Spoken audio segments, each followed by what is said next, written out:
It looks like there's more evidence to my speculation, and it came just a day later from the lips of Dave Filoni. He confirmed that Sabine Wren will be Ahsoka Tano's apprentice in Star Wars Ahsoka. I know all of you in the comments on the last video were like, oh, this isn't retconning Kanan. It just could be extra training. Well, that's not how Star Wars has worked since Disney took over. They have been systematically replacing the male characters with female characters, and they are doing the same thing right here with Ahsoka and Sabine. Not only that, but it looks like they are giving Sabine, making her force sensitive potentially. I don't know. Let's get into this here though.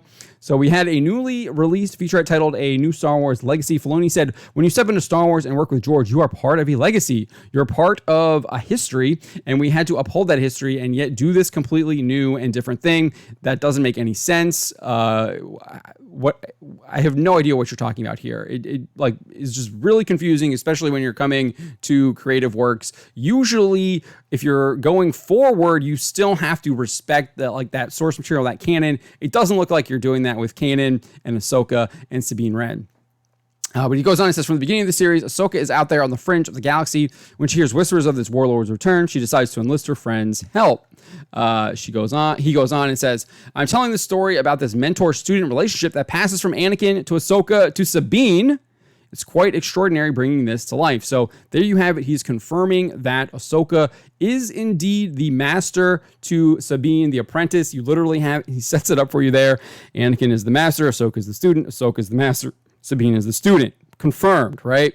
So again, like I said, his comments appear to confirm the first trailer that teased Ahsoka becoming Sabine's master and training her to become a Jedi or whatever type of Force user she will be described in the series, because we've got these comments from Dave Filoni basically saying she walks a path that basically went extinct. There's only a few people that walk that path anymore. Who knows what that path will be? Maybe like the path of the Bendu or whatever he introduced in Star Wars Rebels, which doesn't really make a lot of sense. But anyways, in that first trailer, you had Sabine tell Ahsoka, you never made things easy for me, Master. And then it does appear that she is training to become a Jedi, because you get her watching a hologram of Ezra Bridger saying, as a Jedi, sometimes you have to make the decision no one else can, but I'm counting on you to see this through. It's clearly, it looks like he's talking to Sabine. Sabine's the one watching it. Looks like it was a message from Bridger to Sabine, basically maybe teaching her what it means to be a Jedi. So it does look like maybe she is becoming at least some kind of Jedi. Obviously, Ahsoka was trained as a Jedi before she walked away in the Clone Wars.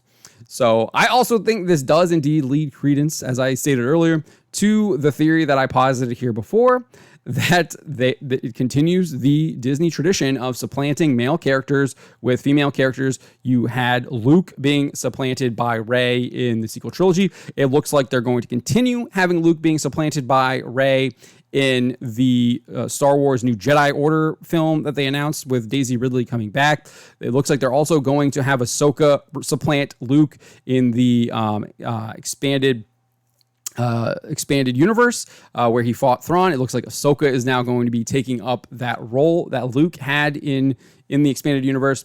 And then you have Kanan getting replaced by Ahsoka here now too. Kanan and Ezra Bridger were the ones who trained Sabine. It looks like Ahsoka is going to take that over now.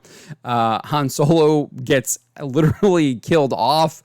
I think Leia almost supplants Luke as well in the sequel trilogy, especially in that last film where they depict her training Rey and training with Luke and all of that stuff.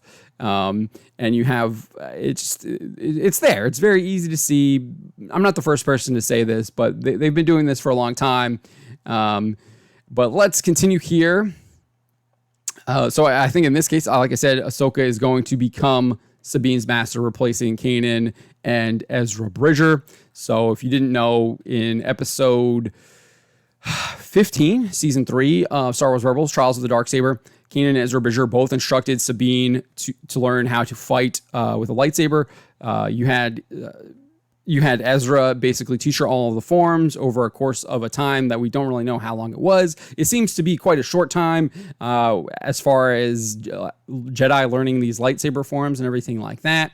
But we really don't know how long it took. I mean, it probably took less than a year, probably a couple months, maybe. Who knows? It's not really clear, or maybe I'm just forgetting.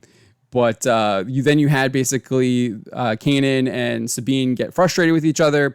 Kanan then changes his tactics, gives Sabine the Darksaber, lets them go after each other with the weapons active to help her get over the mental block that she's having, this kind of guilt that she has of maybe betraying her own people. And she eventually basically confesses to Kanan what has been bothering her. He's kind of in the priestly mode that Luke was with Vader.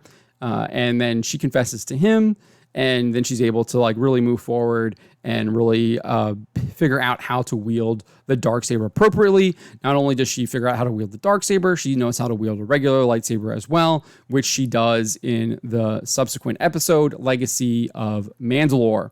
So I definitely think that this is what is going to happen in this show. You have Dave Filoni confirming it, and we have lots of evidence of it in the first trailer, a teaser trailer, and then this featurette with Filoni saying it. So I think I am vindicated, and it took like less than 48 hours to be vindicated.